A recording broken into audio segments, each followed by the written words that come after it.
Well, human rights activist Claude Marie Bernard says refugees as well as asylum seekers here in South Africa continue to be subjected to discrimination as well as xenophobic attacks. He adds that corruption also stands in the way of them actually receiving any legal documentation. And many refugees as well as asylum seekers come to South Africa fleeing wars and persecutions from their countries. He was speaking, of course, in Pretoria earlier today as the world commemorates World Refugee Day. And for this discussion, we've roped in Nyiko Manyusa, who is a refugee and immigration law attorney at Lawyers for Human Rights, in order to weigh in on the plight that is faced by refugees as well as asylum seekers as the world today commemorates World Refugee Day. Nyiko, it's great to have you with us on SA Today, so welcome. So firstly, tell us about this day, especially in the South African context. As we know, I mean, we are currently host to a wide-ranging migrants or refugees or asylum seekers, whatever you want to call them, from various parts of the continent and even the world. And we currently host to about 11 million refugees just in the region alone. Yes, true. So South Africa is a host country to a lot of refugees fleeing a number of African countries, from Northern Africa all the way to the SADC, including in our neighboring countries.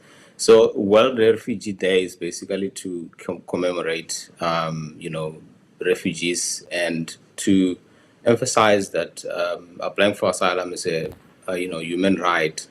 It's not recognized locally by our calendar or by the South African government, like Nelson Mandela Day, for example, but it's recognized internationally. And 20 June is World Refugee Day, and we also participated as Lawyers for Human Rights to commemorate this day. Absolutely, Nyiko. Look, the UN Refugee Program Agency actually launched its new impact report that actually highlights just how countries across Southern Africa are actually reshaping the way displacement is actually being addressed, moving from short-term aid to investing in national systems as well as long-term resilience and inclusive development. But this is quite key, Nyiko, in our country, as often citizens, we're not even fully aware of some of the rights or requirements of refugees under our current care. True. There are organizations like ours who are there to provide education in these matters connected with refugees, not only refugees but human rights in general. And there's also a special office within the Department of Home Affairs that is responsible for receiving refugees and documenting them.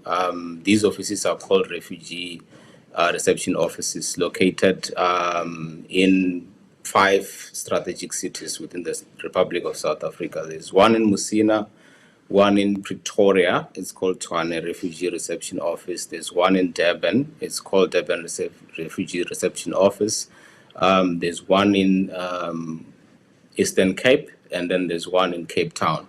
So if you are a refugee or an asylum seeker, this is someone who's fleeing persecution from their home countries, you can go to one of these centers to apply for asylum, and you have to be documented by the Department of Home Affairs. Obviously, refugees are people who are fleeing, so they come without anything at all, and then they will state their case, basically to give reasons why they fled their countries, and chose South Africa as a host country. And thereafter, they will be documented. There's a special document that is given to them called an asylum seeker permit that they will use when going through the application process. After the application process, if it is approved, they'll get another document called refugee certificate and a refugee's ID. It's slightly different to a South African ID that me and you might have. As you know, these days there are smart IDs. They don't have smart IDs. And so that is the process. And after that, they've got rights. Firstly, is the right to be in South Africa as a host country, the right to reside here. And then there's going to be additional rights like the right to work, because they have to take care of themselves and their families. Otherwise, they will starve to death. And then there's rights to have their children properly documented when they're born in South Africa, the right to access education, etc.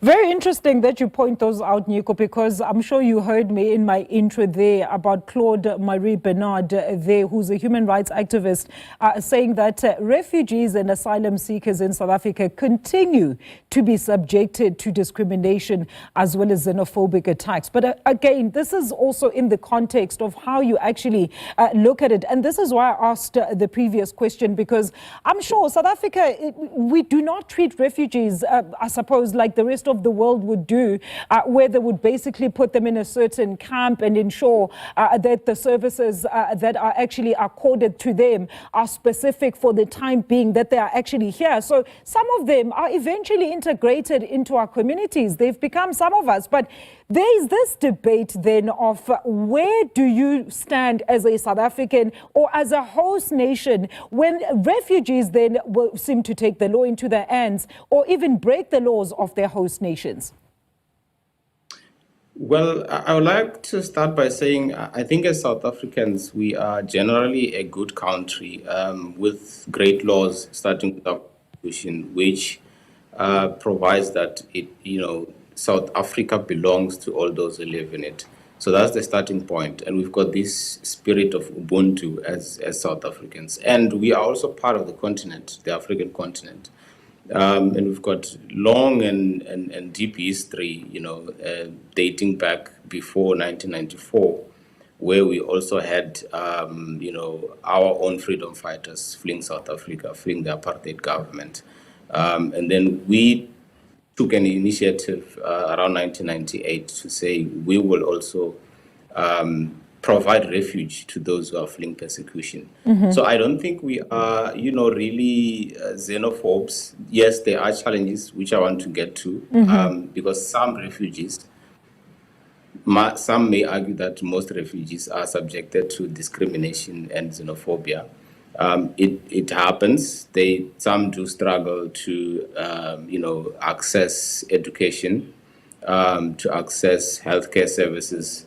Some are not able to work because they are threatened and subjected to, xenophobic attacks, which could be in different forms, verbal, and sometimes it could be physical. We know those who have lost their lives. But we believe that in South Africa, we can welcome refugees and we can stay with them in harmony. There are very good examples. They are not people who you said they are taking the law into their own hands. Yes, anyone can commit a crime, but I am not aware of disturbing incidents where especially refugees have taken the law into their own hands or violated the law as a group of refugees or asylum seekers. And ours is to say we are Africans because most refugees in South Africa are Africans. And we can live together in harmony, taking into consideration our rich history as Africans and as neighbors and as a country. All right, Nyiko, thank you so much for your input this afternoon. That is Mr. Nyiko Manyusa, the refugee and immigration law attorneys at Lawyers for Human Rights, as of course we observe World Refugee Day today.